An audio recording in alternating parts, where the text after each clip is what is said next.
అనేది నిర్ణయం అయిపోయింది. ఆ మరణం అనేది ప్రవేశించింది. అందరూ ఒక మారు మరణించాలి, ఆ తరువాత తీర్పు ఉన్నది. దేవుని స్తోత్రం. అయితే అందరూ ఒకసారి మరణిస్తారు కదా. ఆ తర్వాత కూడా మరణించేవారు కొందరు ఉన్నారు. ఇక ఎన్నటికీ మరణము చూడని వారు అనేకులు ఉన్నారు. దేవుని స్తోత్రం. నిత్యక్షేమము అంటే మరణము లేకుండుట కాదు, ఉన్నంతకాలము ప్రతిదినము క్షేమము. ఎంత ఆశీర్వాదం అండి ఇది. ఏదైనా ఆశీర్వాదము దేవుని యొద్ద కోరుకోవాలి అంటే ఆ దేవుని దగ్గర ఇది కోరుకోవాలి, నిత్య క్షేమము నాకు దయచే ప్రభువా. దేవునికి స్తోత్రం. ఏమి దయచే? నిత్య క్షేమము నాకు దయచే ప్రభువా. నిత్య క్షేమము నా సంతానమునకు దయచే ప్రభువా. క్షేమమునిచ్చే దేవుడు ఈయన. దేవునికి స్తోత్రం. క్షేమమునిచ్చే దేవుడు. మనము బ్రతికి ఉండగా, మనము ఉన్నన్ని రోజులు మనకి క్షేమము కావాలి. ఆయాసము, బ్రతికినంత కాలము కన్నీరు, బ్రతికినంత కాలము అవమానము, నింద, బ్రతికి ఉన్న ప్రతిరోజు ఎందుకు ఈ జీవితం, ఎందుకు ఈ బ్రతుకు అనే బ్రతుకు అయితే వద్దు. క్షేమము కావాలి. క్షణక్షణము భయముతోనూ, క్షణక్షణము ఏదో కీడు, ఏదో ఆపద రాబోతుందన్న భయంతో జీవించే జీవితం కాదు. ప్రతి క్షణము, లేకపోతే ఇంకొక గంటకి ఏమవ్వబోతుందో అనే ఆ భయముతో కూడిన జీవితం కాదు. నాకు క్షేమం ఉన్నది అని జీవించాలి. దేవునికి స్తోత్రం. నాకు క్షేమం ఉన్నది. ఏమున్నదండి? నా దగ్గర ఒకటి ఉన్నది, నన్ను అది ఎప్పుడు వెంబడిస్తూ ఉంటుంది. నాతో ఒకటి ఉన్నది, అది ఎప్పుడు నా వెంటే ఉంటుంది.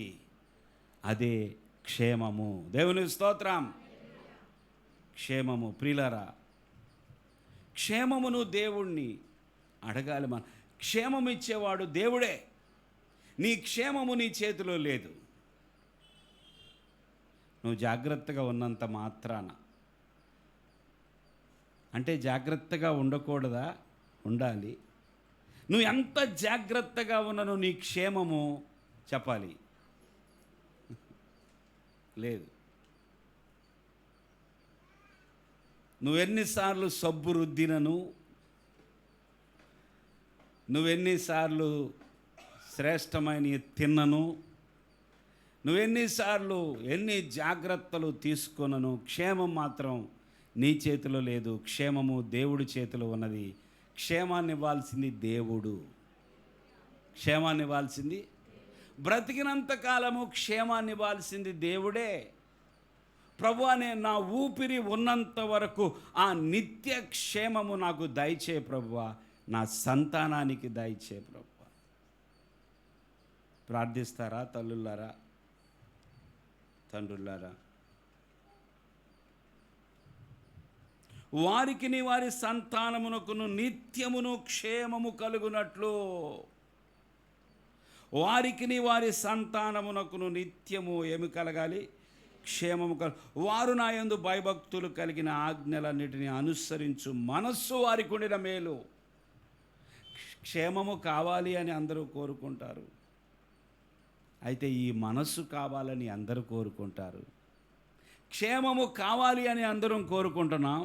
నిత్య క్షేమము కావాలనుకుంటున్నాం. నాకును నా సంతానమునకును నిత్యము క్షేమము కావాలనుకుంటున్నాం. అయితే ఈ మనస్సు కావాలి అని మనం ఎప్పుడైనా ఏ మనస్సు అది?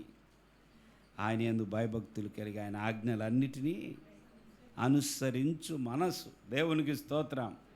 ప్రభు, నాకు ఒక మనస్సు దయచే ప్రభువా. నీ యందు నేను ఎల్లప్పుడూ భయభక్తులు కలిగి నీ ఆజ్ఞలను అనుసరించాలి. దేవునికి స్తోత్రం. 4:40 అదే పుస్తకములో ద్వితీయోపదేశకాండంలో, మరియు నీకును నీ తరువాత నీ సంతానపు వారికిని క్షేమము కలుగుటకై నీ దేవుడైన యెహోవా సర్వకాలము నీకిచ్చుచున్న దేశములో నీవు దీర్ఘాయుష్యమంతుడు అగినట్లు నేడు నేను నీకు ఆజ్ఞాపించు ఆయన కట్టడలను ఆజ్ఞలను నీవు గైకొనవలెను. చూడండి, ఒక వ్యక్తి ఒకరికి భయపడుతున్నారని ఎలా తెలిసిద్ది? మీ పిల్లలు మీకు భయపడుతున్నారో లేదో మీకు ఎలా తెలుస్తుంది? ఎవరన్నా చెప్పాలా? పక్కింటోళ్ళు మీ పిల్లలు మీకు భయపడతారండి అని మీకు చెప్పాలా? మీకు తెలీదా మీకు భయపడతారో భయపడరో? మీరు మీ భర్తకు భయపడుతున్నారు లేదా మీకు ఎలా తెలిసిద్ది? భర్తకు తెలిసిద్దా? నా భార్యకు నేనంటే భయము,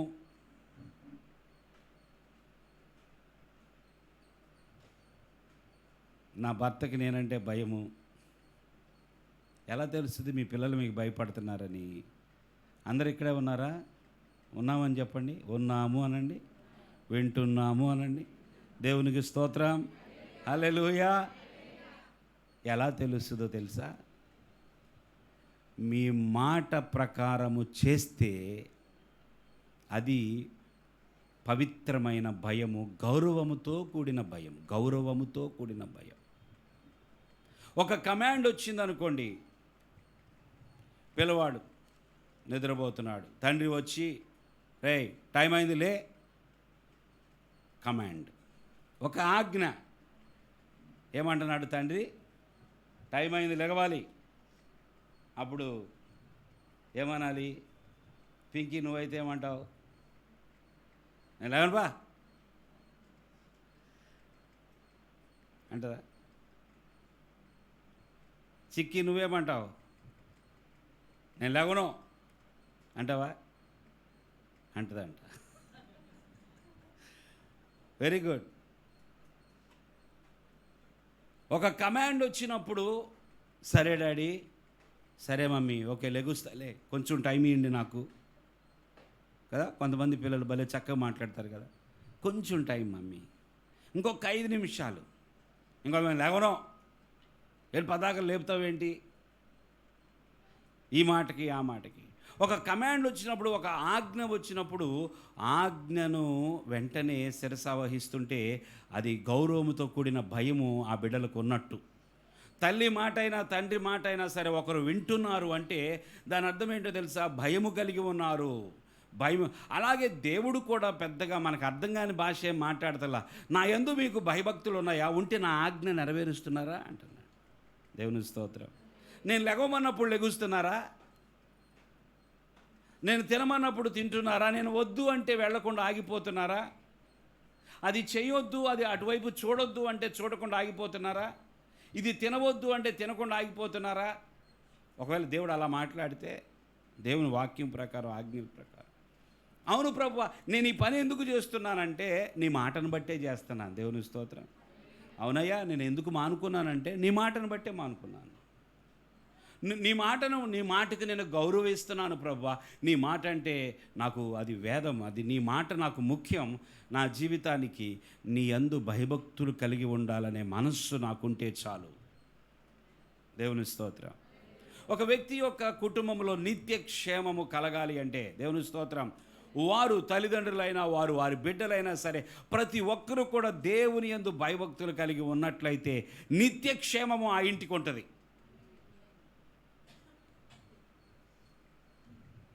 దేవుని యొక్క ఆజ్ఞలను నెరవేర్చేటటువంటి మనసు ఉన్నప్పుడు, దేవుని యొక్క మాట వినే మనసు ఉన్నప్పుడు, ఒక మాట చెప్తే ఆ మాటకి లోబడే మనసు ఉన్నప్పుడు, చూడండి ఎప్పుడైనా సరే మనము ఎవరైనా సరే మనకి ఏదైనా ఆజ్ఞాపించినప్పుడు, ఏదైనా చేయమన్నప్పుడు, ఏదైనా చేయొద్దన్నప్పుడు మన రియాక్షన్ ఎలా ఉంటుంది? నీ పైన ఉన్న అధికారి నిన్ను చేయొద్దు అన్నప్పుడు, అధికారి కాబట్టి నీ ఉద్యోగానికి ప్రమాదమని ఒకవేళ పైకి లోబడినట్టుంటావు, లోపల మాత్రం నువ్వు చావాలనో, నువ్వు పోవాలనో, ఈ పోస్ట్లో ఊడిపోవాలనో అనుకుంటావా?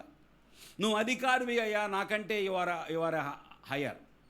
దేవుడు నిన్ను ఆ స్థానంలో ఉంచాడు కనుక, దేవుడు నిన్ను నాకు శిరస్సుగా పెట్టాడు కనుక నేను లోబడుతున్నాను. Yes, when you say it, నువ్వు చెప్పినప్పుడు నేను లోబడతాను, నువ్వు చెప్పినప్పుడు నేను వింటాను, మాట వింటాను. దేవుని స్తోత్రం. దేవుడు ప్రతి చోట కూడా మనం పరీక్షిస్తూ ఉంటాడు. మన జీవితంలో మనము ఎప్పుడెప్పుడు ఎక్కడెక్కడ ఏ విషయాలకు లోబడుతున్నామో దేవుడు తెలుసు.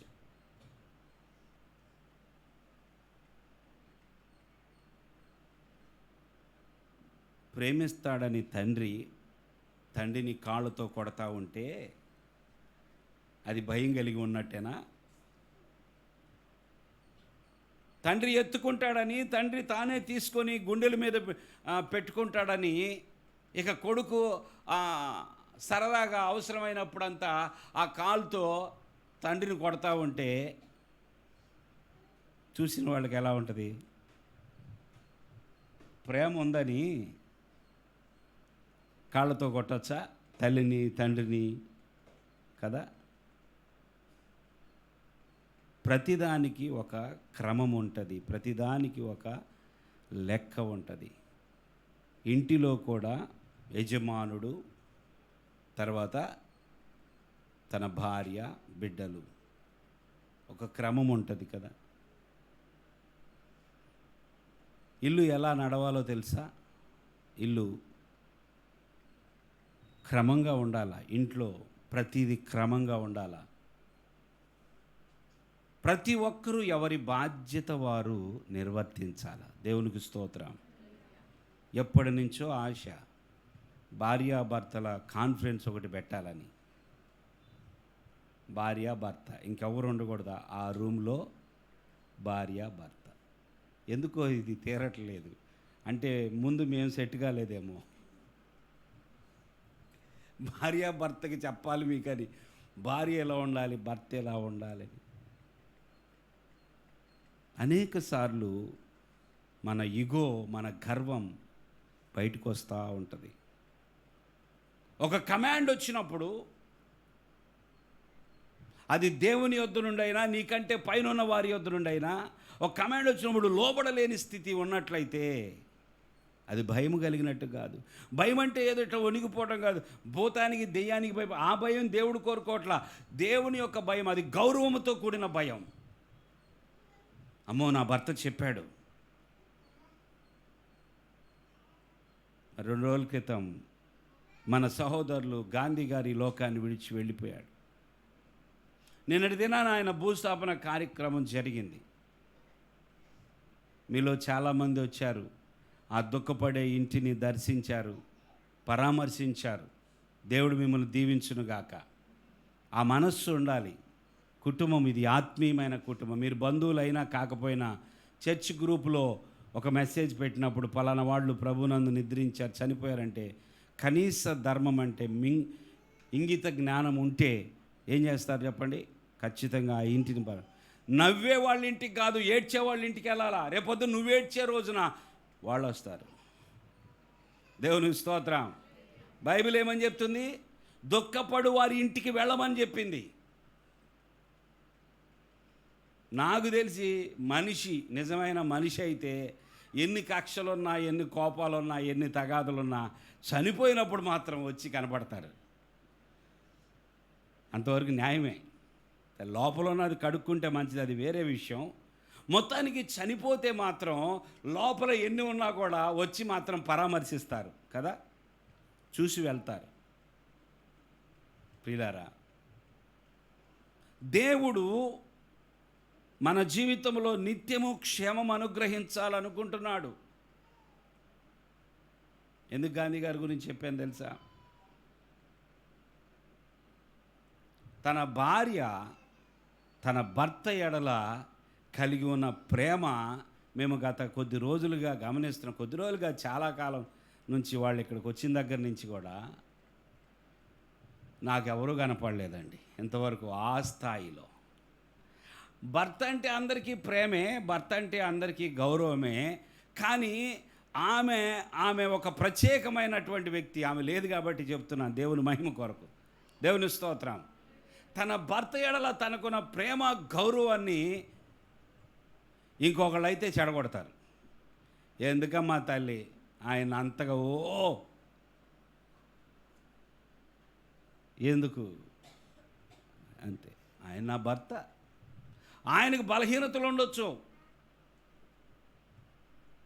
ఈమెకి నచ్చనివి అనేకమైనవి ఉండొచ్చు, ఈమెను బాధించేవి ఎన్నో ఉండొచ్చు.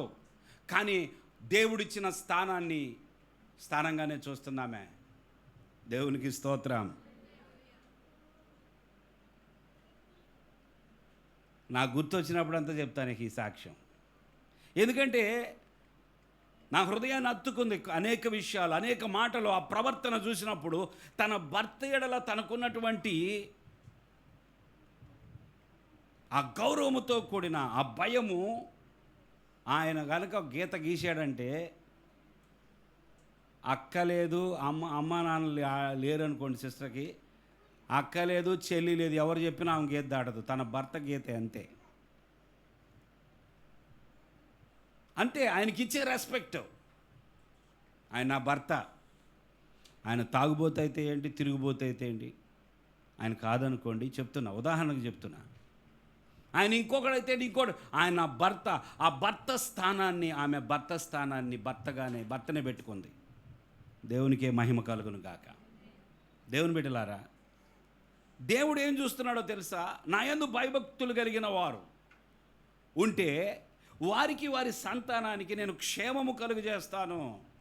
నా మాట వినేవాళ్ళు ఎవరైనా ఉంటే, నా మాటకు లోబడే వాళ్ళు ఉంటే, నీకును నీ తర్వాత నీ సంతానపు వారికి నీ క్షేమము కలుగుటకై నీ దేవుడైన యెహోవా సర్వకాలము నీకు ఇచ్చుచున్న దేశములో నీవు దీర్ఘాయుష్మంతుడగునట్లు నేడు నేను నీకు ఆజ్ఞాపించుచున్న ఆయన కట్టడలను ఆజ్ఞలను నీవు గైకొనవలెను. ఆయన కట్టడలను ఆజ్ఞలను నీవేం చేయాలి? గైకొనాలి. అప్పుడే నీకు క్షేమము నీ సంతానానికి. యెషయా గ్రంథము 48వ అధ్యాయం 18వ వచనం. యెషయా గ్రంథము 48వ అధ్యాయం 18వ వాక్యం. నీవు నా ఆజ్ఞలను ఆలకింపవలనని నేనెంతో కోరుచున్నాను. ఆలకించిన ఎడల నీ క్షేమము నది వలెను, నీ నీతి సముద్ర తరంగముల వలెను ఉండును. నీ సంతానము. చాలు. క్షేమము కావాలన్న వాళ్ళందరూ చేతి చూపించండి ఒకసారి. సగం మెసేజ్ అయిపోయింది ఇప్పటికే. దేవుని స్తోత్రం. చేతులు ఎత్తండి. క్షేమము కావాలన్నవాళ్ళు, మరొకసారి నిత్య క్షేమము కావాలన్నవాళ్ళు అయితే ఈ మాట మరలా జాగ్రత్తగా నేను చదువుతున్నాను, వినండి. నీవు నా ఆజ్ఞలను ఆలకింపవలెనని. ఏం చేయాలంట? నా ఆజ్ఞలను ఆలకింపవలెనని నేనెంతో కోరుచున్నాను. దేవుడు ఏదైనా ఒక ఆజ్ఞ ఇస్తే ఆయన ఆ ఆజ్ఞను గైకొనాలని ఎంతో కోరుకుంటాడంట. మనము చెయ్యలేనివి, మనము పాటించలేని ఆజ్ఞలు దేవుడు ఇవ్వడండి. ఆ తప్పుటి భావం ఉన్నట్లయితే తీసేసుకుందాం. మరొకసారి చెప్తున్నా ఈ మాట. నీవు పాటించలేనివి, నువ్వు మొయ్యలేనివి, నువ్వు చేయలేనివి, నువ్వు మొయ్యలేని భారాలు దేవుడు ఎప్పుడూ పెట్టడు. ఆమెన్ చెప్తారా? ఆమెన్. దేవుడు ఎప్పుడైనా ఏదైనా ఒక ఆజ్ఞ ఇస్తే, దేవుడు ఏదైనా ఒకటి చెప్తే చేయమని, అది నువ్వు చేయగలవు. గుర్తుపెట్టుకోండి, అది నువ్వు తప్పకుండా చేయగలవు. దేవుడు నేను పాటించమంటే అది నువ్వు పాటించగలవు. నువ్వు మనసు పెడితే చాలు. ఆ మనస్సు ప్రభువా, నీ మాటను, నీ ఆజ్ఞను నేను పాటించాలనే మనస్సు మీకుంటే, ఆ మనస్సును కోరుకుంటే మీరు పాటించగలరు. మనసు పెడితే చేయలేదేంటి చెప్పండి ఒకసారి. అందరూ ఇటువైపు చూడండి. మీరు మనసు పెడితే చేయలేని ఏమైనా ఉందా? మనసు లేకపోతే టమాటా కూడా కట్ చేయరు. ఒక టమాటా ఒకటేగా టమాటా కట్ చేయను, నా చేయి బాగాలేదు. ఏంటి ఒక టమాటా కట్ చేయి? మనసు లేదు. ఏం లేదు? మనసు ఉంటే 10 కేజీలు కట్ చేస్తాం. మనకు చేసే మనసు లేకపోతే ప్రతిదానికి అడ్డు తిరుగుతాం. దేవుని బిడ్డలారా, నీవు నా ఆజ్ఞలను ఆలకింపవలెనని నేనెంతో కోరుచున్నాను. ఆలకించిన ఎడల, దేవునికి స్తోత్రం. నీవు గనక నా ఆజ్ఞలను ఆలకించిన ఎడల నీ క్షేమము నది వలెను. దేవునికి స్తోత్రం చెల్లిద్దాం.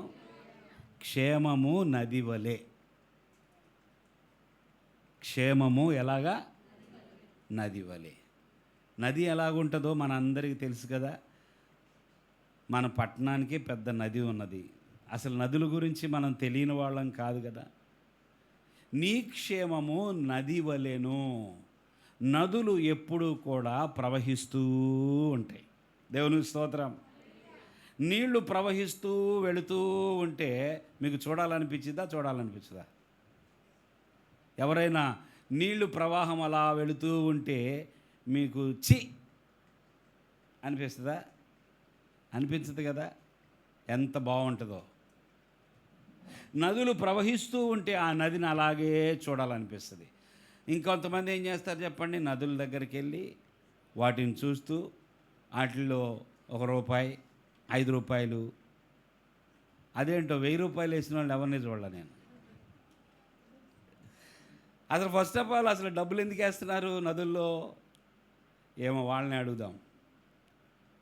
తెలుసు కదా, నీకు తెలుసమ్మా డబ్బులు ఎందుకు వేస్తారు? తెలీదా? తప్పించుకుంటున్నావా? డబ్బులు ఎందుకు వేస్తారు నదుల్లో? బ్రదర్ చెప్తారు, గోవర్ధన్ బ్రదర్.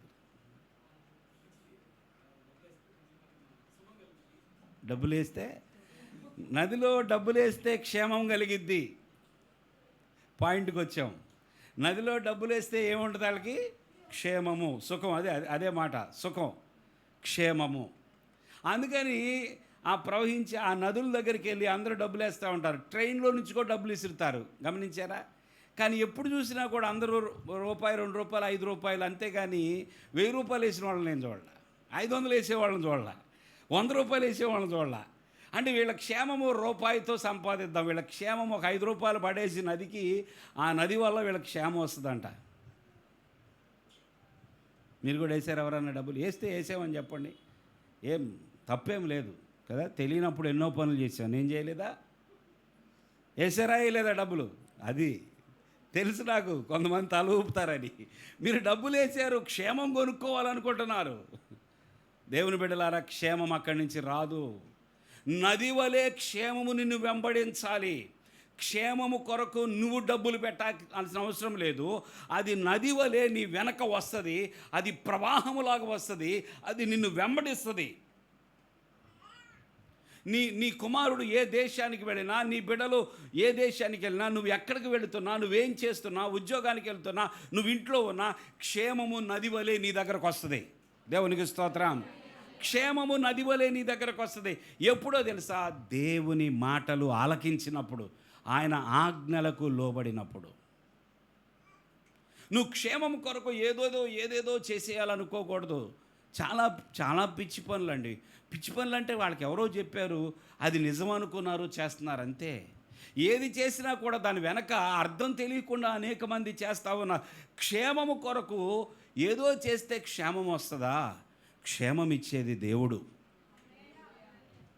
జీవం కలిగిన దేవుడు, నిన్ను పుట్టించిన దేవుడు, నిన్ను బ్రతికిస్తున్న దేవుడు నీకు క్షేమం ఇవ్వాలంటే ఆ దేవుని మాట ఆలకించాలి.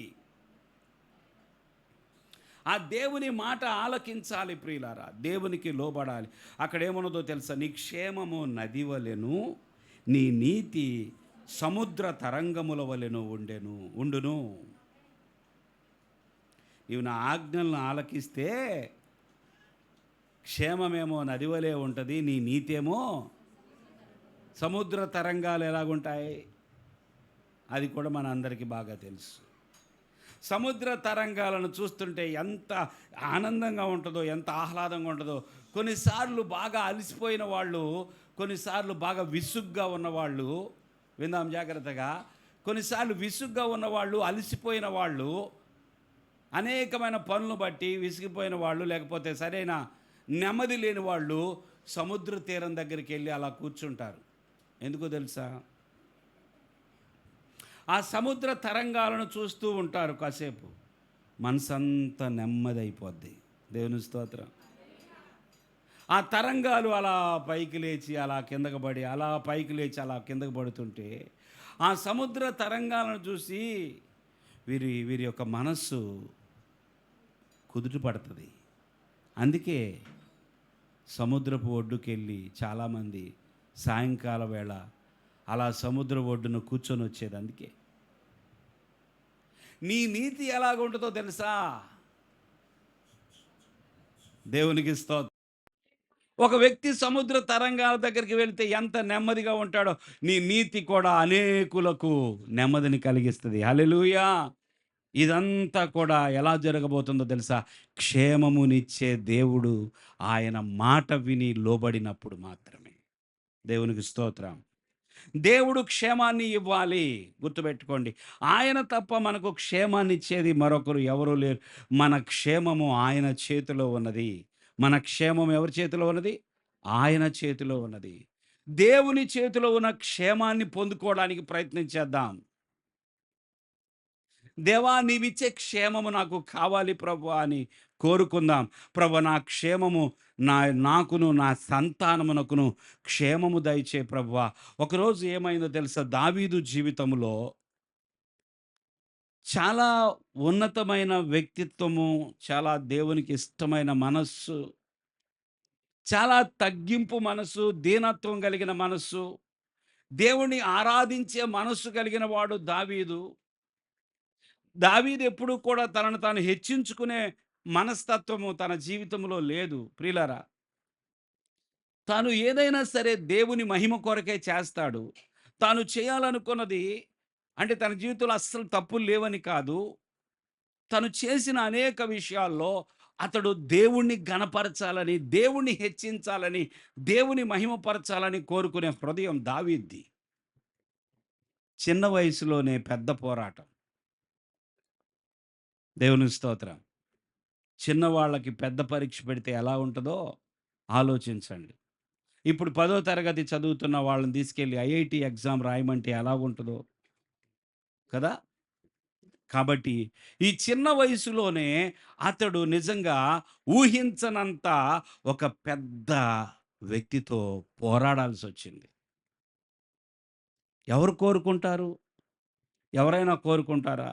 అలాంటి పోరాటం గనక ఎదురు పడితే మీరు ఏం చేయొచ్చు చెప్పండి? మీరైతే ఏం చేస్తారు? నాకెందుకొచ్చిందిలే, నా మట్టుకు నేను క్షేమంగా ఉంటే చాలు. నా ప్రాణం మీదకి నేనెందుకు తెచ్చుకోవాలి?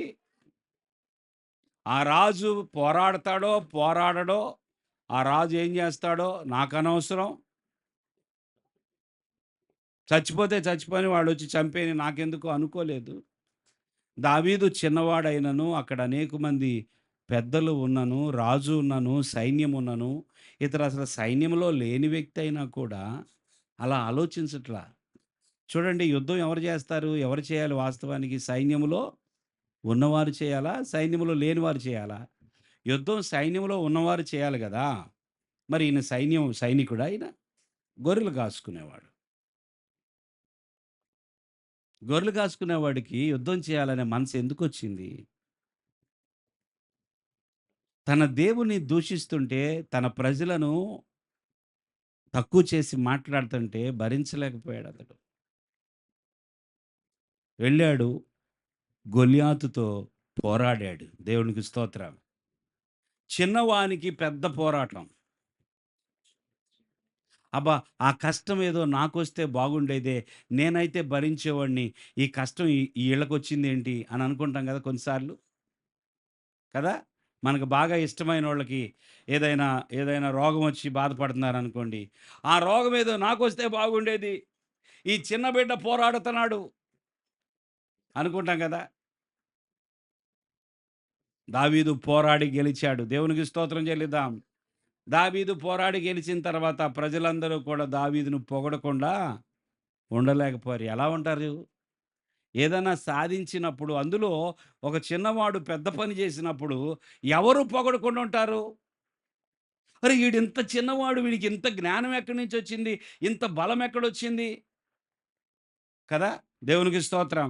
చిన్న చిన్న పిల్లలు పెద్ద పనులు చేసినప్పుడు నువ్వేనంట్రా చేసింది అంటాం కదా! పొగుడుతాం కదా!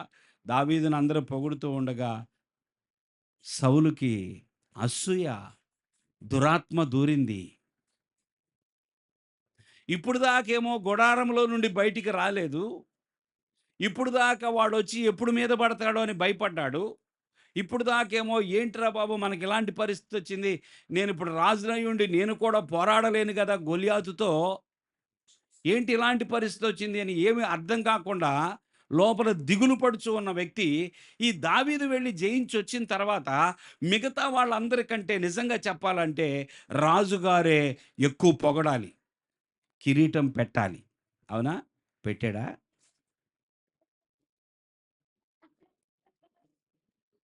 భోజనానికి పిలిచి కూర్చోబెట్టి ఏదో ప్రేమగల వాడిలాగా నటిస్తూ భోజనం చేయమని చెప్పి పక్కనే ఏం రెడీగా పెట్టుకున్నాడు? బళ్ళెం రెడీగా పెట్టుకున్నాడు. దావీదా నాయనా డిన్నర్‌కి వచ్చేసేయ్ అంటే ఈయన డిన్నర్‌కి వెళ్ళిపోయాడు. భోజనం చేస్తా ఉన్నాడు. అబ్బా! రాజుగారికి నేనంటే ఎంత ప్రేమ, ఎంత గౌరవం. నేను ఆ గొల్యాతును కొట్టాను కాబట్టి రాజు నన్ను నిజంగా హెచ్చిస్తున్నాడనుకున్నాడు. కానీ బళ్ళెం విసురుతాడని మాత్రం గుర్తించలేదు, గ్రహించలేదు. బళ్ళెము విసురుతాడని. హల్లెలూయా! ఇలాంటి పరిస్థితిలో తప్పించుకున్నాడాయన. కూతుర్నిచ్చి పెళ్లి చేసి ఇంటిలో ఉండగా రాత్రి వేళ దూతలను పంపిస్తున్నాడు. వాడిని పట్టుకొచ్చేయండి, చంపేసేయండి అని. ఎంత ఘోరం గదా! పెళ్లి అయిన తర్వాత దావీదు సౌలుకి ఏమవుతాడు? ఆ! బంధువు చేసుకున్నాడు గదా! మరి చంపేదెందుకు? బంధువయ్యాడుగా. నా అల్లుడని చెప్పుకోవచ్చుగా. నా అల్లుడు దావీదు గొల్యాతును కొట్టాడు. అందుకే నా కూతుర్నిచ్చి పెళ్లి చేశాను. ఇచ్చిన మాటను బట్టి తప్పలేదు. కానీ ఇష్టపూర్వకంగా చేయలా. దావీదు గొల్యాతుని హతమార్చాడు. శత్రువుని అంతమొందించాడు. కానీ దావీదు యొక్క క్షేమము దావీదు చేతిలో లేదు. అర్థమవుతుందండి? దావీదు అందరి క్షేమాన్ని కోరుకున్నాడు. రాజు క్షేమం కోరాడు. రాజ్యం యొక్క క్షేమము కోరాడు. కానీ ఇప్పుడు దావీదు క్షేమము ఎవరి చేతిలో ఉంది? దేవుడి చేతిలో. సౌలు అసూయతో మండిపోతున్నాడు. ప్రతి దినము విషపు చూపే. ఆ చూపు అమ్మో! ఆ విషముతోనే చూస్తున్నాడు. ఈడు బతకకూడదు. వీడు చావాలి. ఎందుకు? నీ శత్రువుని చంపినందుకా? నీకు నీ రాజ్యానికి మేలు చేసినందుకా? ఎవరైనా సరే మీకు మీ కుటుంబానికి మేలు చేస్తే వాని కీడు మీరు కోరతారండి? కోరే మనుషులున్నారు. భూమి మీద లేరు అనొద్దు. మేలు చేసిన వాడిని, మేలు చేసిన వాడికి కీడు చేసే స్వభావం గలవారు ఎందరో ఉన్నారు. ఇప్పుడు అందరి క్షేమము కోసం తన ప్రాణాన్ని అడ్డుపెడితే దావీదు, దావీదుని చంపటానికి శత ప్రయత్నాలు. ఎన్ని ప్రయత్నాలు చేస్తున్నాడో సౌలు. ఎక్కడ దొరుకుతాడా? ఎక్కడ దొరుకుతాడా దావీదుని ఒక్క పోటుతో చంపేద్దాం. ఒక్క బళ్ళెపు పోటుతో ఇక దావీదును లేకుండా చేసేద్దాం. అరే!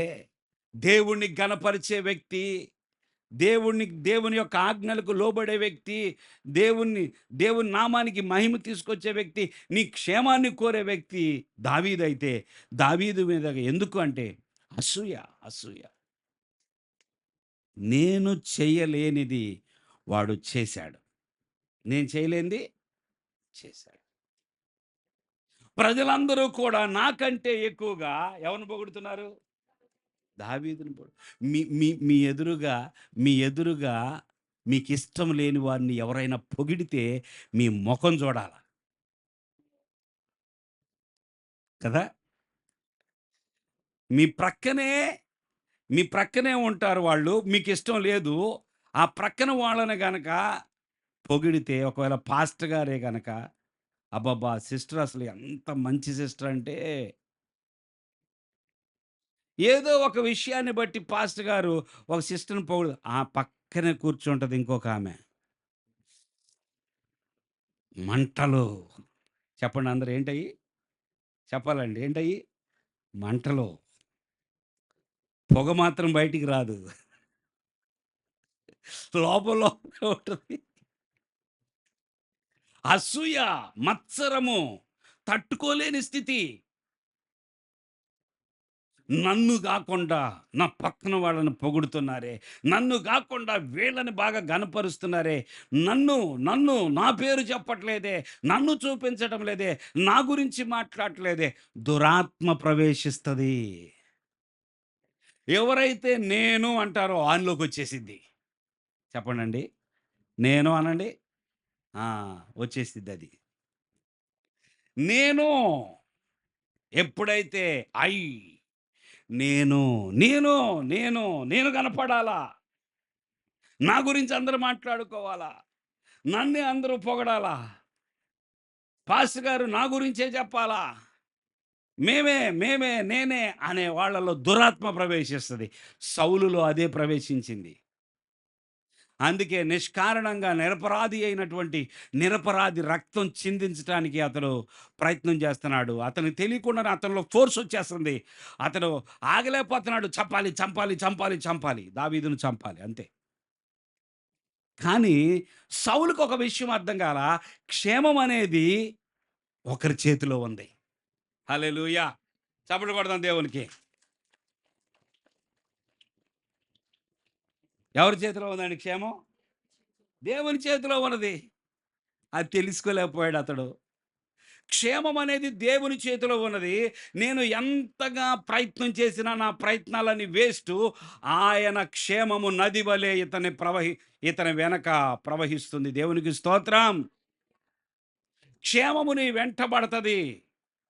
నువ్వు యెహోవా యందు భయభక్తులు కలిగిన వ్యక్తివైతే.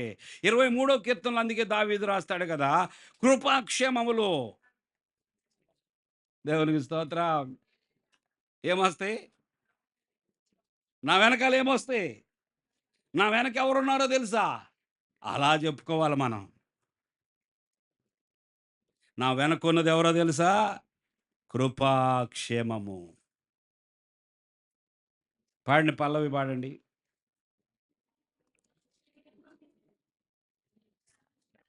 జీవము నా జీవిత కాలమంతయు నీవు దయచేయువాడవు,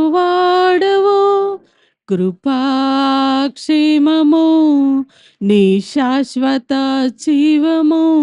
నా జీవిత కాలమంతయు నీవు దయచేయువాడవు, మహోన్నతమైన నీ ఉపకారములు తలంచుచు అనుక్షణము పరవశించనా, నీ కృపలు పరవశించనా, మహోన్నతమైన నీ ఉపకారములు తలంచుచు అనుక్షణము పరవశించనా, నీ కృపలోనే పరవశించనా, నీ కృపలోనే పరవశించనా. సౌలుకి ఒక విషయం అర్థం కాల. దావీదుని హతమార్చాలని ప్రయత్నం చేస్తున్నాడు. అతడు చేసిన ప్రయత్నాలన్నీ కూడా తప్పిపోతున్నాయి. అప్పటికీ అర్థం కాల సౌలుకి. దావీదు వెంబడి క్షేమమున్నది. నా జీవితకాలం అంతా యెహోవా మందిరంలో ఉంటాను, కృపాక్షేమములు నా వెంట వచ్చును. దావీదు అనుభవపూర్వకంగా గ్రహించాడండి ఆ విషయం. అందుకే అలా రాస్తున్నాడు. కృపాక్షేమము నన్ను విడిచిపెట్టదు అంటున్నాడు అంతే ఒక మాట.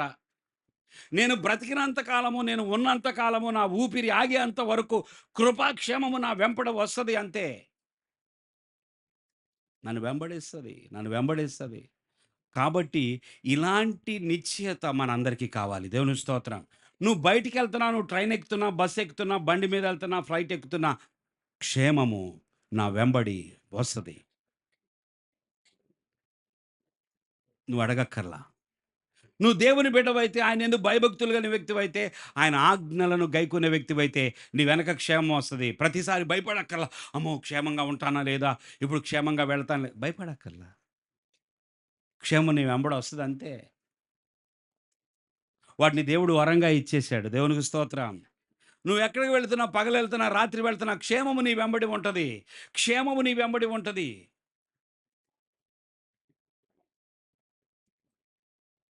ఎంత ఆశ్చర్యమో తెలుసా? దేవుడు ఎలా రక్షిస్తున్నాడో తెలుసా దావీదుని? సౌలేమో రాజు, మీకాలేమో కుమార్తె, యోనాతానేమో కుమారుడు, దావీదేమో అల్లుడు. అల్లుడుగా చేసుకున్నాడు బలవంతంగా. ఇష్టం లేకుండానే అల్లుడిగా చేసుకున్నాడు. అసూయ. సౌలు చంపాలి అని మంచి ప్లాన్ చేస్తాడు. ప్రణాళిక వేస్తాడు. దేవుడు ఎవరిని వాడుకుంటాడంటే, తన ఇంటి వారినే వాడుకుంటాడు. దేవునికి స్తోత్రం. ఏ ఇంటిలో నుండి శత్రువు వస్తున్నాడో, ఆ ఇంటిలో నుండే కూడా నీకు క్షేమం కూడా వచ్చిద్ది. దేవునికి స్తోత్రం. ఎవరు నీ ప్రాణం వైపు చూస్తున్నారో, ఎవరు నీకు కీడు చేయాలని చూస్తున్నారో, ఆ కీడు చేయాలనుకునే వాడు పక్కనే ఉంటారు నీ క్షేమాన్ని ఇచ్చేవాళ్ళు. దేవునికి స్తోత్రం. ఏం చెప్పింది తెలుసా? అయ్యా, ఈ రాత్రి నిన్ను ఖచ్చితంగా నా తండ్రి హతమార్చబోతున్నాడు. నువ్వు దయచేసి ఇదిగో ఈ కిటికీలో నుంచి దిగి నువ్వు వెళ్ళిపో, పారిపో. ఈ రాత్రి మాత్రం నువ్వు ఇంట్లో ఉండొద్దు. నా తండ్రి నిన్ను చంపబోతున్నాడని చెప్పి భార్య బయట పెట్టేసి, నేను విన్నాను నా తండ్రి తన దాసులతో మాట్లాడుతున్నాడు, నిన్ను ఈ రాత్రి చంపడానికి వాళ్ళు ప్లాన్ చేస్తున్నారని చెప్పి ఈ దావీదుని శుభ్రంగా పంపించేసి మంచం మీద ఒక బొమ్మ పెట్టి, మేక జుట్టు తల కూడా ఉన్నట్టుగా మరి ఎట్ట చేసిందో, ఒక మనిషి రూపాన్ని మొత్తాన్ని తయారు చేసేసి మంచం మీద దుప్పట కప్పేసింది. మనిషి పడుకున్నట్టుగానే ఉంది వ్యవహారం. దాసులు వచ్చి అడిగితే, ఇదిగో చెప్పండి నా తండ్రికి, ఆయన బాగా బలహీనంగా ఉన్నాడు, రోగి అయి ఉన్నాడని చెప్పమని చెప్పిద్ది. వీళ్ళెళ్ళి, అయ్యా ఆడు రోగి అయి పడున్నాడయ్యా, మంచం మీద మేము కూడా చూసాం, దుప్పటి కప్పుకొని పడున్నాడు, లేచే పరిస్థితి లేదయ్యా అంటే, మంచి పని అయిందిరా, వాడిని మంచంతో సహా లేపుకొచ్చేయండి అన్నాడు ఆయన. ఏమన్నాడు? మంచంతో సహా వీళ్ళు హ్యాపీగా లేపుకొని వెళ్ళిపోతున్నాడు. దావీదుని తీసుకెళ్ళిపోతున్నారు వీళ్ళు. దావీదుని తీసుకొచ్చి అతనం అనుకున్నారు. తీసుకొచ్చి మంచం పెట్టి దుప్పటి బయట తీసేప్పటికి ఎవరున్నారు లోపల? తట్టుకోలేనంత కోపం వచ్చేసింది సౌలుకి. ఎందుకు నువ్వు ఈ పని చేశావు? నీ తండ్రికి విరుద్ధంగా, వ్యతిరేకంగా, నీ తండ్రి యొక్క శత్రువుని నువ్వు కాపాడటానికి నీకు బుద్ధి లేదా అని చెప్పి కూతురి మీద తిరిగితే ఆమె అంది సింపుల్గా, నన్నేం చేయమంటావు? నన్ను చంపుతానన్నాడు ఆయన. నేను చావాలా ఏంటి? నన్ను చంపుతానన్నాడు, అందుకని చెప్పి నేను ఈ పని చేశానంటది. ఉటిదే, చంపుతాననలేదు దావీదు. దేవునికి స్తోత్రం. క్షేమము దేవుని చేతిలో ఉన్నది. యోనాతాను, దావీదు ఎవరో తెలుసా? ఫ్రెండ్స్. యోనాతాను, దావీదు ఎవరండి? ప్రాణ స్నేహితులు. మామూలు ఫ్రెండ్స్ కాదు వాళ్ళు. ఏం ఫ్రెండ్స్ వాళ్ళు? బైబిల్లో ఉంటుందన్నమాట. ప్రాణ స్నేహితులు. ఒకరి ప్రాణం కోసం ఒకరు అడ్డుపడే స్నేహం. యోనాతాను ఒకే ఒక కుమారుడు, ప్రియమైన కుమారుడు, సౌలుకి ప్రియమైన కుమారుడు యోనాతాను. ఈ యోనాతాను ఎవరితో, ఆయన ప్రాణం ఎవరితో పెనేసుకొని ఉన్నది? దావీదు ప్రాణంతో పెనేసుకొని ఉన్నది. ఇప్పుడు యోనాతాను తండ్రి అయినటువంటి సౌలేమో దావీదును చంపాలి, యోనాతానేమో ఈయనేమో ప్రాణ స్నేహితులు. ఎలా సాధ్యమవుతుంది? దేవుడు ఎక్కడ ఎవరిని ఏ విధంగా పెడతాడో చూసారా? నువ్వు దేవునికి భయపడే వ్యక్తివైతే చాలు, నీ క్షేమము అక్కడే ఉంటుంది. దేవునికి స్తోత్రం. నీ కోసం పొంచి ఉన్న వారి పక్కనే నీకు క్షేమము, నీకు రక్షణను కూడా దేవుడు ఏర్పాటు చేయగలడు. క్షేమము దేవుని చేతిలో ఉన్నది. క్షేమమునిచ్చే దేవుడు మన దేవుడు. ఒకరోజు మాట్లాడుకుంటారు వీళ్ళిద్దరు. అయ్యా యోనాతానా, నా స్నేహితుడా, చెప్పు, నేనేం తప్పు చేశాను? నీ తండ్రి ఎందుకు నన్ను చంపాలనుకుంటున్నాడు? నీ తండ్రి ఎందుకు నన్ను హతమార్చాలనుకుంటున్నాడు? నాలో ఏ నేరం ఉన్నది, ఏ పాపం ఉన్నది, ఒకసారి నాకు చెప్పరాదా? యోనాతానుతో మాట్లాడు. లేదు, నువ్వు అలా అనొద్దు, మన ఇద్దరం ప్రమాణం చేసుకుందాం. ఇదిగో, ఒకవేళ గనక నా తండ్రి నిన్ను చంపాలనే ఉద్దేశము 100కి 100% నిజమైతే అది నేను నా ప్రాణాన్ని నీకు అడ్డు పెడుతున్నాను, నేను తప్పిస్తాను. ఒకవేళ నేను గనక చనిపోతే నేనే చనిపోయే రోజు వచ్చి నిన్ను దేవుడు బ్రతకనిచ్చి నువ్వు ఈ రాజ్యాన్ని ఏలే రాజు అయితే, ఆయనకి తెలుసు, యోనాతానికి తెలుసు, సౌలుకు కూడా తెలుసు ఈయనే రాజు అవుతాడని. అసలు బాధ అంతా అదే కదా. నా సింహాసనం వీడికి వెళ్ళిపోతుంది, నా సింహాసనం వీడికి వెళ్ళిపోతుంది, ఈ బాధే కదా. సౌలు బాధ అంతా ఇదే కదా.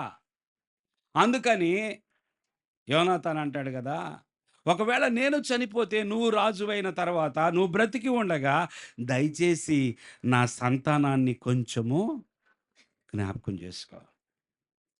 నువ్వు అలా చేయకపోతే దేవుని ఎదుట నువ్వు దోషి అవుతావు. అలాగే నా తండ్రి యొద్ద నుండి నిన్ను నేను తప్పించకపోతే నేను దోషినవుతాను. ప్రమాణం చేసుకున్నారు ఇద్దరు. మీకు ఆ స్టోరీ తెలుసు. సమూయేలు మొదటి గ్రంథం 20వ అధ్యాయంలో ఒక మాట చదువుదాం.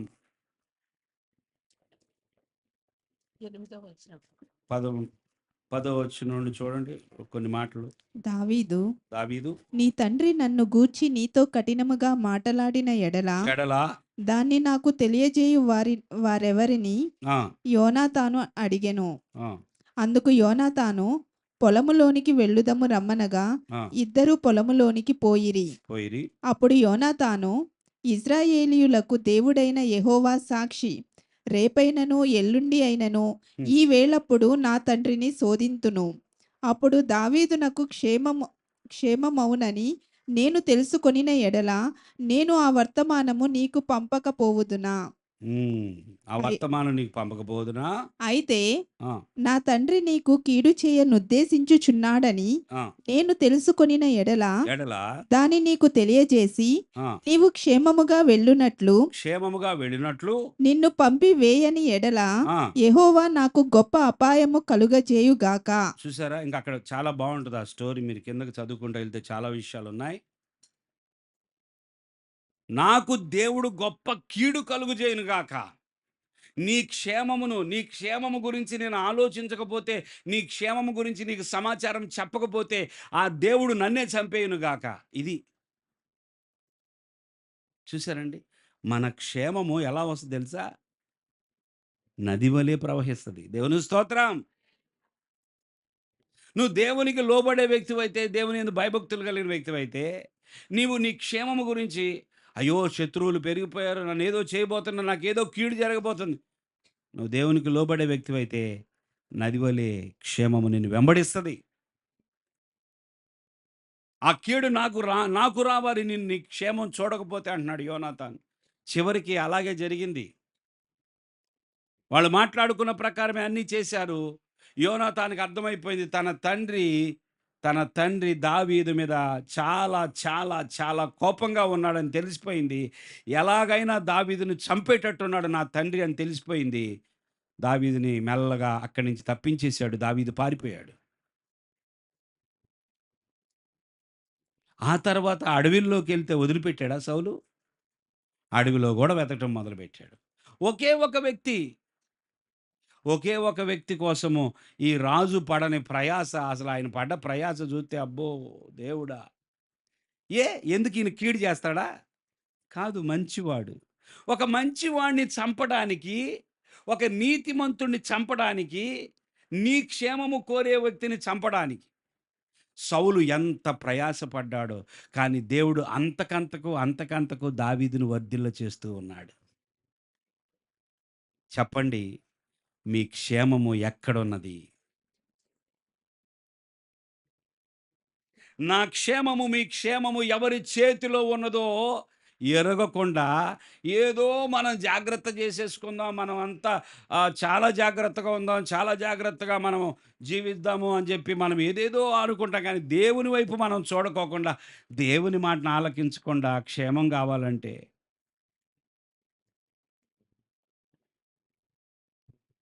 ఒకవేళ మన ఇంటి చుట్టూ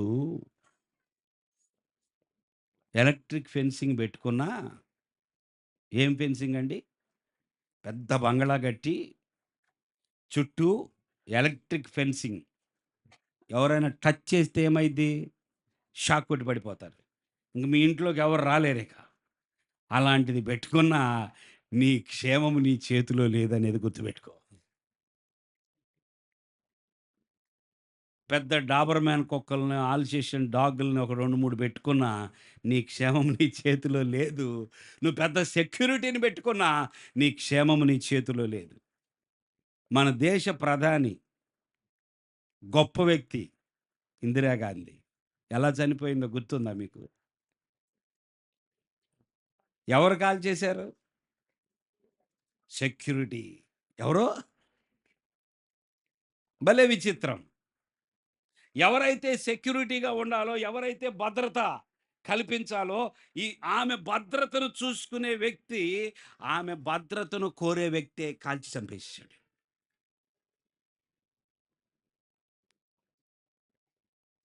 అందుకే గదా కొన్ని సామెతలు. గడపే నీకు శత్రువు అంట ఒక్కోసారి. ఏంటి శత్రువు? ఎవరు? నీ గడపే. నీ ఇంట్లో ఉన్న నీ గడపే నిన్ను చంపేసిద్దంట. ఇదేంటండి? పుల్లకి గూడా పుల్లకి గూడా శక్తొస్తది. చిన్న పుల్ల చచ్చిపోవచ్చు. చిటుక్కున క్షేమం అనేది ఆయనివ్వాల్సిందే. అది. మనం ఎంత ప్లాన్ చేసుకున్నా మన క్షేమం మన చేతిలో లేదు. ప్రభువా నీ చేతుల్లో మమ్మల్ని మేము పెట్టుకుంటున్నాం. క్షేమమునిచ్చే దేవుడవు నీవని నీ మాట వింటున్నాం ప్రభువా. నీ మాటకు లోబడుతున్నాం ప్రభువా అని చెప్పగలిగితే, ఈరోజు దేవుడు మాట్లాడే ఈ వాక్యం ద్వారా మనం దీవించబడినట్లే. ఆయన యొక్క ఆజ్ఞలను గైకొనాలనే మనస్సు మనకుండిన యెడల ఎంత మేలు.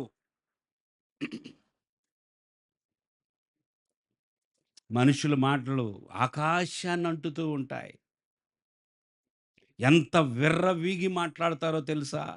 వాళ్ళకి ప్రాణం ఉన్నదని, వాళ్ళకి ఇంకా నిలబడే శక్తి ఉన్నదని, చేతులు, కాళ్ళు, కళ్ళు బాగానే పనిచేస్తున్నాయి అని చెప్పి నోరు ఎలా మాట్లాడుద్దండి?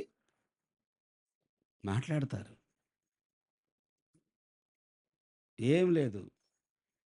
అరగంటలో ఆ కడుపు నొప్పేది 24 గంటలు కడుపు నొప్పి. అదొకటొత్తే చాలు. మాటలు మొత్తం మారిపోతాయి ఇక. 24 గంటల కడుపు నొప్పొచ్చిందనుకోండి, ఇప్పుడు దాకా ఆకాశాన్ని అంటుది ఈ మాటలు. అది రాగానే కళ్ళలో నీళ్ళొస్తా ఉంటాయి ఇంకా. మనం నరమాత్రులమని ఎప్పుడు మర్చిపోకూడదు. మన క్షేమం దేవుని చేతిలో ఉంది. మన క్షేమము దేవుని చేతిలో ఉన్నది. సౌలు ఎంత ప్రయత్నం చేసినా జీవిత కాలములో దావీదును చేరుకోలేకపోయాడు. దావీదును టచ్ చేయలేకపోయాడు. సౌలు ఎంత ప్రయత్నం చేశాడు. చివరికి సౌలు తన ఆత్మహత్య చేసుకొని తానే చనిపోయాడు. దావీదు రాజయ్యాడు. దేవుని స్తోత్రం. నీ పట్ల దేవుని ప్రణాళిక నెరవేర్చబడాలని కోరుకో. నీ పట్ల దేవుని ఉద్దేశం నెరవేర్చబడాలని కోరుకో. నీ క్షేమము దేవుని చేతిలో ఉందని నమ్ము. ఆయన మాటకు లోబడు. చాలు నీకు నీ సంతానానికి క్షేమము వస్తా ఉంటది వెనక. క్షేమమునిచ్చే దేవుడు. హల్లెలూయా. నా మాటలు ముగిస్తున్నాను. క్షేమమునిచ్చే దేవుడు. మన దేవుడు మన ప్రభు అయిన యేసుక్రీస్తు క్షేమమునిచ్చే దేవుడు. అది నమ్ముదాం. ప్రభువా నీకు భయపడుతున్నాను ప్రభువా. నీ యొక్క ఆజ్ఞలను గైకొంటానయ్యా. ఆ మనస్సు నాకు దయచేయి ప్రభువా. క్షేమము కలిగిందని ఒక రాజు అతిశయపడతా ఉన్నాడు. క్షేమంగా ఉన్నాను గదా అని చెప్పి అతడు గర్వంగా మాట్లాడుతూ ఉన్నాడు. నేను నా నా రాజ్యము, నా సామ్రాజ్యము విస్తరించింది గదా అని చెప్పి గర్వంగా మాట్లాడుతున్నాడు. తన క్షేమ స్థితిని చూసుకొని అతిశయపడుతున్నాడు. అది ఇచ్చింది దేవుడని తెలీదు ఆయనకి. బబులోను రాజును బలపరిచింది ఎవరు? బబులోను రాజు ఏమన్నా దేవుని బిడ్డా? బబులోను రాజుకి ఇశ్రాయేలుని దోచుకునే అవకాశము, అధికారం ఇచ్చింది ఎవరు? దేవుడు. బబులోను సామ్రాజ్యం విస్తరించడానికి, నెబుకద్నెజరు యొక్క బలము పెరిగిపోవడానికి కారకులెవరు? దేవుడు. బబులోను సుందరంగా కట్టబడటానికి, ఆ సుందరమైన వనాలు నిర్మించబడటానికి ఆ జ్ఞానం ఇచ్చింది ఎవరు? దేవుడు. దాని ప్రాకారాలు బలంగా ఉండటానికి, దాని కట్టడాలు బలంగా ఉండటానికి బబులోన్ అంటే ఆ ఒకప్పుడు ప్రపంచములోనే అది ఒక ఉన్నతమైన సిటీ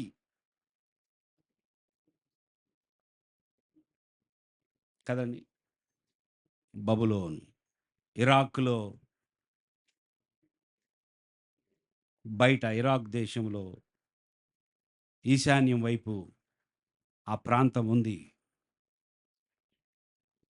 బబులోను, మహాబబులోను.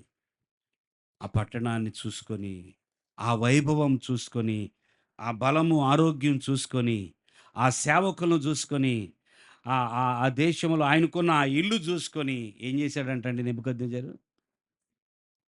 తన క్షేమ స్థితిలో గర్వించాడు, అతిశయించాడు. ఆహా! ఇది నా పట్టణం, ఇది నేను కట్టించుకున్న, ఇది నాది, ఇది నాది అనుకున్నాడు. క్షేమం పోయింది. క్షేమం పోయింది. ఎప్పుడైతే తన మనసులో అట్లా తలంచుకుంటున్నాడో, దానియేలు ప్రవక్త వచ్చి చెప్తున్నాడు, దర్శనమయ్యా, నీకొచ్చిన కల నీ శత్రువుకు జరుగునుగాక. నిజంగా ఆ కల, ఆ కల నెరవేర్పు నీ శత్రువుకే కలగాలని నేను కోరుకుంటున్నా. ఈయన చెప్పలేక ఆ ఉన్న దర్శనాన్ని చూసి, ఆ మహావృక్షము కొట్టివేయబడటం, మొద్దు మాత్రమే మిగిలిపోవటం, దాని కొమ్మలు, దాని ఆకులు, దాని ఫలాలు మొత్తం కూడా ఎండిపోవటము, ఇదంతా ఆయనకొచ్చిన కల. నెబుకద్నెజరుకొచ్చిన కల. ఈ కల భావం చెప్పమని అందరిని పిలిచాడు. అందరికి అంటే ముఖ్యుడు బెల్తెషాజర్ అని పేరు పెట్టుకున్నాడు. ఎందుకంటే రెండో అధ్యాయంలో కూడా కల చెప్పాడు కదా ఈయన. అందుకని నాలుగో అధ్యాయంలో కూడా దానియేలుని పిలిచి, అయ్యా నాకు మళ్ళా కల వచ్చిందయ్యా, ఈ కల ఏంటో చెప్పంటే, ఈ దానియేలు ఆ కల దర్శనం చెప్పిన తర్వాత ఆ భావాన్ని విని, ఇది చెప్తే ఈయన ఏమైపోతాడిప్పుడు, ఇది చెప్పడానికి నాకు మనసు రావట్లేదే. పాపం ఇంత ఘోరమైన తీర్పు రాబోతుందా? ఈ ఈ యొక్క వ్యక్తి మీదకి ఇంత శిక్ష రాబోతుందా? అని గ్రహించినటువంటి దానియేలు ఆ కలను చెప్పలేక ఏమన్నాడో తెలుసా? అయ్యా, ఈ కల భావము నీ శత్రువులకి ఇదంతా కాదయ్యా, అసలేంటి చెప్పు ఆ కల అంటే? ఏమీ లేదు. దేవుడు నిన్ను విస్తారంగా ఆశీర్వదించి, బలపరిచి, ఉన్నతంగా నిలబెడితే, నువ్వంతా నాది అనుకున్నావు కదా! నీవు కొట్టివేయబడుతున్నావు. కొన్ని సంవత్సరాల పాటు నువ్వు నీ సింహాసనం మీద కూర్చోవు. అడవిలోకి పోతావు. అసలు నువ్వు మనిషిగానే బ్రతకవు. ఏం మాటలియి? నీ జీవితం నువ్వు ఇప్పుడు దాకా 2 కాళ్ళతో నడిచావు. ఇప్పుడు ఎలా నడుస్తావు? ఎలా నడుస్తావు? 4 కాళ్ళతో నడుస్తావు. 4 కాళ్ళు ఏడున్నాయి? మనిషికి 2 కాళ్ళు, 2 చేతులు గదా! కాళ్ళెందుకు నడవడానికి, చేతులెందుకు మిగతా పనులు చేయటానికి. ఇప్పుడు కాళ్ళు, చేతులు గూడా, ఈ చేతులు గూడా కాళ్ళయిపోయినియి. ఒక పశువు. ఇప్పుడు దాకా రాజుగారు, ఆయన ఏం తింటాడు రాజుగారు? ఆయన తినందేముంది? ఏమైనా తింటాడాయన. ఇప్పుడేం తినబోతున్నాడు? గడ్డి తినబోతున్నాడు. ఏం కూర అంటే గడ్డి అంటారు. మీకు కోపమొస్తే గదా! మా ఇంట్లో గూడా అనుకున్నాము. ఏముంది అంటే, గడ్డుందిరా తిను గడ్డి. గడ్డి. నిజంగా గడ్డి తింటామా మనం? ఈయన గడ్డి తిన్నాడు. చరిత్రలో, మానవ చరిత్రలో గడ్డి తిన్న మనిషి ఎవరయ్యా అంటే బైబిల్‌లో ఉన్నాడు. ఎవరు? నెబుకద్నెజరు.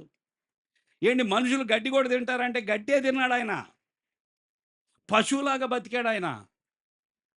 గోళ్ళు పెరిగిపోయినియి. అసలు ఆ రూపం గీస్తారా మీరెవరైనా? ఒక మనిషి పశువులాగా ఉంటే రూపం. ఆ పిక్చర్. అప్పుడు గనక ఫోన్లుంటే ఎవరో ఒకడు సెల్ఫీ తీసేవాడు. ఇడిగో నెబుకద్నెజరు రాజు. ఎందుకో తెలుసా? ఆ క్షేమ స్థితి దేవుడిచ్చాడని తెలుసుకోలేదు గనుక. గుర్తుబెట్టుకోండి. క్షేమము దేవుని చేతిలో ఉన్నది. మరలా 7 కాలములు గడిచాక మరలా నీ క్షేమ స్థితి నీకొస్తది. రాజా, అప్పుడు దాకా నీకు మరలా క్షేమం. ఎప్పుడో తెలుసా? నీ మనసులో, ఒకసారి చదువుదాం. ఆ మాట చదివి మనం ముగించుకుందాం ఇంకా. దానియేలు గ్రంథం 4వ అధ్యాయం.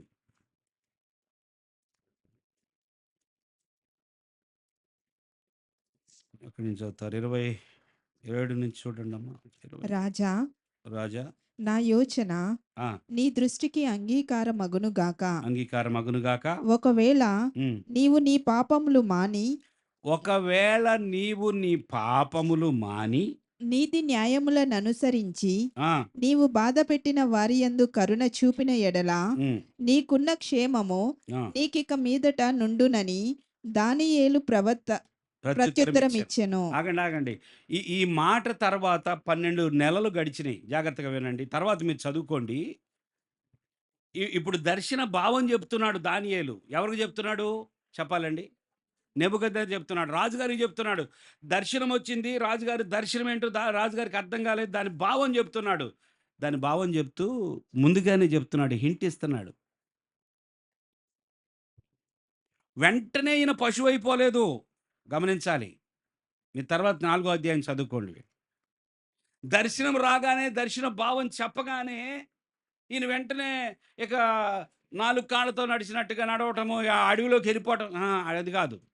చాలా టైం ఉంది. చాలా టైం ఉంది. దేవుడు ఎంత కరుణామూర్తి అండి. హల్లెలూయా! హల్లెలూయా! దర్శన భావం చెప్తూ అంటున్నాడు కదా! ఒకవేళ నీవు నీ పాపములు మాని, దేవునికి స్తోత్రం. దేవుడు అవకాశం ఇవ్వట్లేదా పాపం మానటానికి? అందరికి ఇస్తున్నాడు. పాపమును మానడానికి, పాపము నుండి బయటపడటానికి, పాపాన్ని ఒప్పుకోవడానికి దేవుడు అవకాశం ఇవ్వట్లేదా? ఇస్తానే ఉన్నాడు. ఒకవేళ నీవు నీ పాపములను మాని నీతి న్యాయములను అనుసరించి నీవు బాధపెట్టిన వారి యందు కరుణ చూపిన ఎడల నీకున్న క్షేమము నీకిక మీదట ఉండును. ఇప్పుడు దాకున్న క్షేమము రాబోయే రోజుల్లో కూడా క్షేమమే. బర్త్‌డే రోజు ఏమని ప్రార్థన చేస్తాం చెప్పండి? హ్యాపీ బర్త్‌డే టు యూ అని పాడిన తర్వాత happy birthday, happy long life. ఇంతవరకు కాపాడిన దేవా, ఇంతవరకు క్షేమాన్ని ఇచ్చిన దేవా, ఈ సంవత్సరం కూడా క్షేమం ఇవ్వయ్యా అంటాం కదా! అందుకని ఇక్కడ చూడండి, ఈయన దానియేలు అంటున్నాడు కదా! నీకున్న క్షేమము నీకిక మీదట ఉండునని దానియేలు ప్రత్యుత్తరం ఇచ్చాను. ఆ తర్వాత 12 నెలలు గడిచిపోయినాయి. ఎక్కడ 29వ వచనం అది. 28 చదవండి. పైన చెప్పిందంతయు రాజుకు నెబుకద్నెజరుకు సంభవించెను. 12 నెలలు గడిచిన పిమ్మట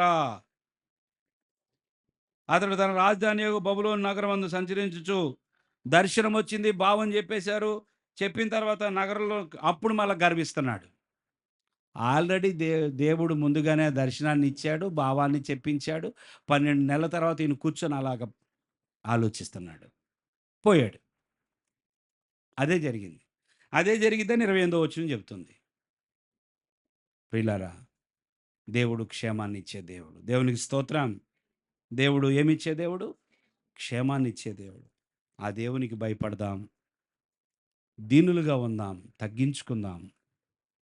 మీరు తగ్గించుకున్నంత మాత్రాన మీరు చేతగాని వాళ్ళుగా ఎప్పటికీ ఉండరు. నేనెందుకు తగ్గించుకోవాలని అనొద్దు దయచేసి ఎప్పుడు కూడా. నేనెందుకు తగ్గించుకోవాలి అనొద్దు. దీనులకు క్షేమము కలుగుతుందని కీర్తనలు 34 అనుకుంటాను. దీనులు భూమిని స్వతంత్రించుకొందురు, వారు క్షేమము 34లో 34 27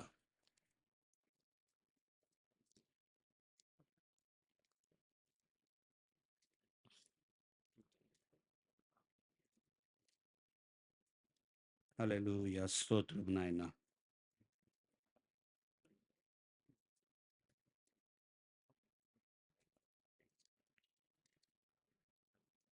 ముప్పై 37 చూడండి.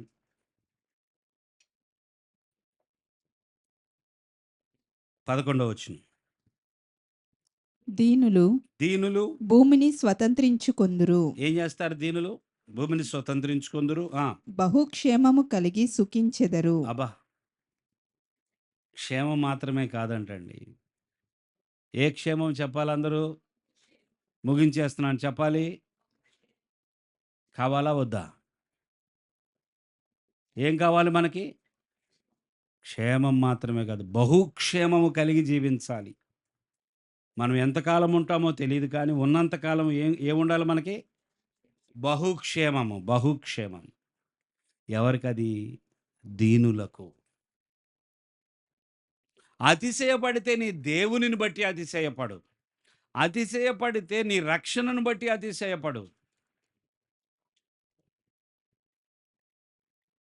అతిశయపడితే దేవుడు నీకిచ్చిన వరాలను బట్టి అతిశయపడు. ఇది దేవుడిచ్చాడు, దేవుడిచ్చాడని గొప్పగా చెప్పుకో. అంతేగాని నీకు నీవు అతిశయపడవద్దు. దేవుని యందు భయభక్తులు కలిగి ఉన్నప్పుడు, ఆయన ఆజ్ఞలను గైకొన్నప్పుడు, మనం మొదట్లో చదివాం ద్వితీయోపదేశకాండంలో. నీకును నీ సంతానమునకును ఏం కలుగుతుంది? క్షేమము కలుగుతుంది. అటువంటి క్షేమము దేవుడు ఈ ఉదయకాల సమయమందు ఇక్కడ కూర్చున్న మనందరికీ అనుగ్రహించునుగాక. ఆయన యందు భయభక్తులు కలిగి, ఆయన ఆజ్ఞలను గైకొనే మనస్సు అందరికీ వచ్చునుగాక. అందరిలో పుట్టునుగాక. క్షేమము, బహుక్షేమము దేవుడు మీకు అనుగ్రహించునుగాక. తల వంచుదాం.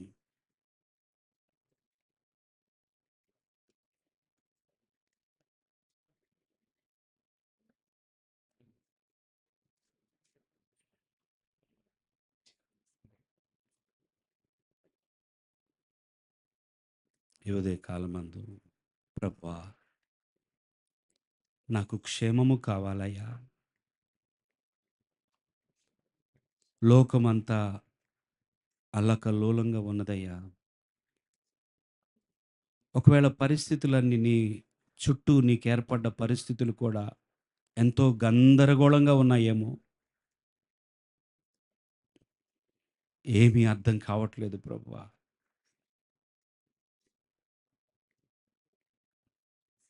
ఏమి చేయాలో అర్థం గాని పరిస్థితిలో ఉన్నాను ప్రభువా.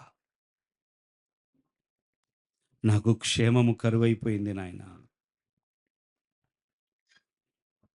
ఎటువైపు నుండి కీడు వస్తదో అనే భయము,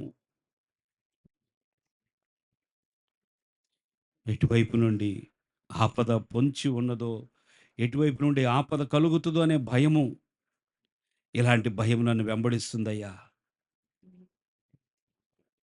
కొన్నిసార్లు రాత్రులు నిద్ర పట్టట్లేదు ప్రభువా. ఏదో భయము, ఏదో కలవరము నన్ను వెంబడిస్తుంది. పగలంతా ఆందోళనగా ఉంటున్నది ప్రభువా. రాత్రంతా నిద్రలేమిగా ఉంటున్నది.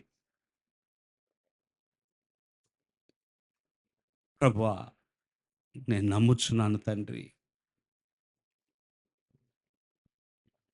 నేను నమ్ముచున్నాను ప్రభువా. నా క్షేమము నీ చేతిలో ఉన్నది. కృపాక్షేమములు నన్ను వెంబడిస్తాయి. నేను నిత్యము ప్రభువా, నిత్య క్షేమము కలిగి జీవించాలని కోరుకుంటున్నాను ప్రభువా. నీ వైపు చూస్తున్నానయ్యా. నెబుకద్నెజరుకున్న క్షేమ స్థితి తొలగిపోయింది. మరలా రావడానికి కొంతకాలం పట్టింది. అయ్యో! మాటలు, ఆలోచనలు ఎన్నోసార్లు నన్ను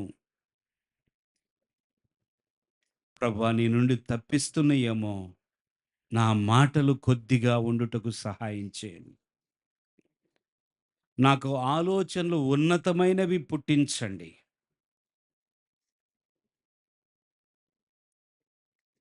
ప్రార్థన చేయాలి. ప్రతి ఒక్కరూ ప్రార్థన చేసుకోవాలి. 2 నిమిషాలు విన్న వాక్యాన్ని బట్టి ప్రార్థన చేసుకుందాం.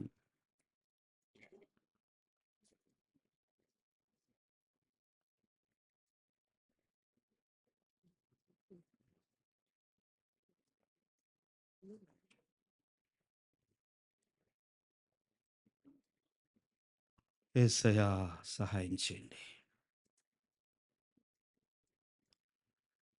క్షేమము దేవుని చేతిలో ఉన్నది ప్రియులారా. నీ బిడ్డల క్షేమము ఆయన చేతిలో ఉన్నది. ఇక్కడ ఉన్నవారు ప్రతి ఒక్కరూ కూడా ఇది నమ్మండి. క్షేమము దేవుడి చేతిలో ఉన్నది. ఆ క్షేమము దేవుడు అనుగ్రహించకపోతే మనం ఎంత భద్రత కల్పించినా వేస్ట్. దావీదుని దేవుడు ఎన్ని సార్లు కాపాడాడో చూశారు గదా! దావీదు ఎన్నో సార్లు సౌలు చేతుల నుండి తప్పించుకున్నాడు. ఎలా సాధ్యమైందో తెలుసా? దేవుడు క్షేమాన్ని దావీదుకి అనుగ్రహించాడు. యాకోబు గూడా అంటున్నాడు ఒకరోజు, బేతేలులో తనకు ప్రత్యక్షమైన దేవునితో దేవుడి గురించి ఆలోచిస్తూ మాట్లాడుతున్నాడు. నేను వెళ్ళి మరలా క్షేమముగా నా ఇంటికి వచ్చిన యెడల నీవే నా దేవుడవయ్యా. అంటే నువ్వు క్షేమమిచ్చే దేవుడవని, ఎప్పుడైతే నా క్షేమాన్ని చూస్తానో అప్పుడు నీవే నా దేవుడవని నమ్ముతానయ్యా. నిన్ను విడిచిపెట్టనయ్యా అని మాట ఇచ్చాడు దేవునికి. సమర్పణ చేసుకున్నాడు. నిజమే. క్షేమమిచ్చే దేవుని దగ్గర నీవు కూడా అలాగా మ్రొక్కుబడి చేసుకో.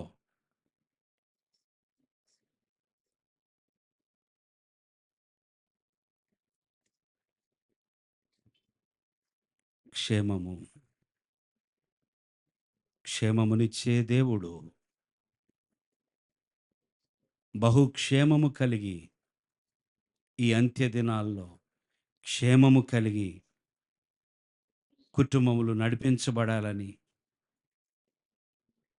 వేడుకుందాం ప్రభువుని.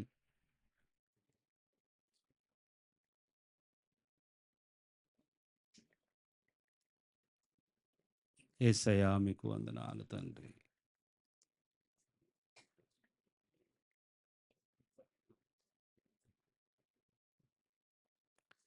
రక్షకుడా మీకు స్తోత్రాలయ్యా.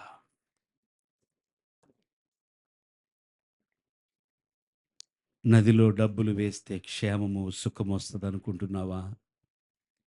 రాదు సహోదరి. కొండ ఎక్కి దిగినంత మాత్రాన నీకు క్షేమము కలుగుతుందనుకుంటున్నావా?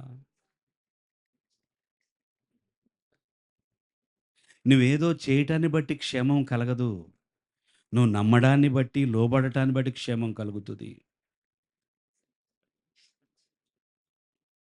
నువ్వేదేదో చేసేసి నేనిక క్షేమంగా ఉంటాననుకుంటున్నావేమో. కాదు, కాదు.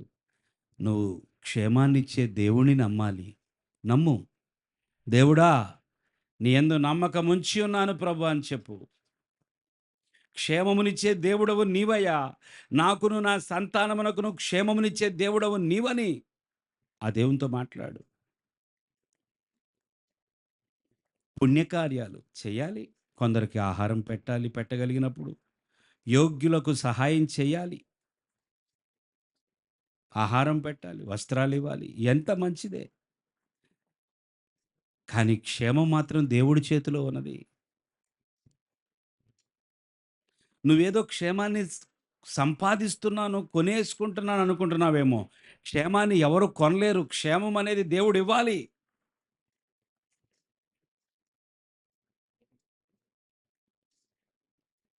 మనిషి ఎవరు క్షేమాన్ని కొనలేడు. మీరు నమ్మండి మాట. అనేకులకు చెప్పండి. క్షేమాన్నిచ్చే దేవుడు ప్రభువైన యేసుక్రీస్తు. క్షేమాన్నిచ్చే దేవుడు నా ప్రభువైన యేసుక్రీస్తు. నాకు క్షేమం అనుగ్రహించేవాడు. ఆ క్షేమము నది వలె ప్రవహించబోతున్నది. నేను నమ్ముచున్నానని.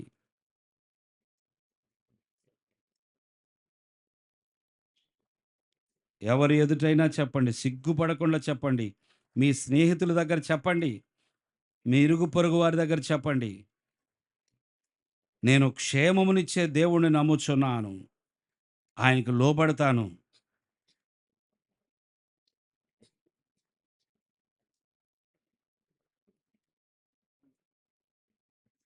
ప్రేమగల తండ్రి మీకు స్తోత్రం చెల్లిస్తున్నానయ్యా. విన్న వాక్యము ప్రతి హృదయములో నిలచియుండునుగాక. నూరంతల ఫలమిచ్చునుగాక. ప్రతి ఒక్కరూ క్షేమాన్ని నీ యొద్ద నుండి పొందుకొని బహుక్షేమము కలిగి ఈ అంత్య దినాల్లో నీకు సాక్షులుగా ఉందురుగాక. కృపలో దీవించమని వచ్చిన మీ ప్రియబిడ్డలందరిని బట్టి స్తోత్రం చెల్లిస్తూ యేసు నామములో కృతజ్ఞతలు చెల్లిస్తూ ప్రార్థిస్తున్నాను తండ్రి.